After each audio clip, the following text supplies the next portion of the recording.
हजूर अस्सलाम वालेकुम। वालेकुम सलाम। मेरा नाम खुरम अब्बास है।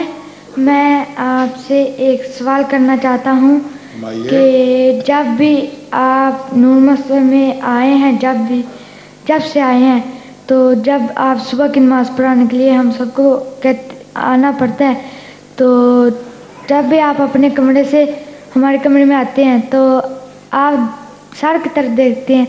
आप मेरी तरफ क्यों गुस्से से देखते हैं?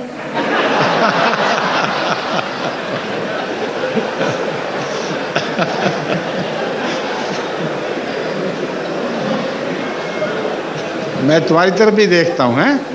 देखता हूँ ना जी। आइंदा से मेरी तौबा।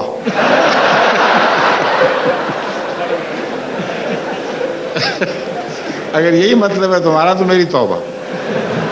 मैं तो इसलिए देखता हूँ कि देखूं कौन कौन लोग कहाँ कहाँ से आए हुए हैं। जी। तो एक छोटा सा प्यारा सा बच्चा भी मुझे नजर आता है, मैं बड़ा खुश होता हूँ देख के।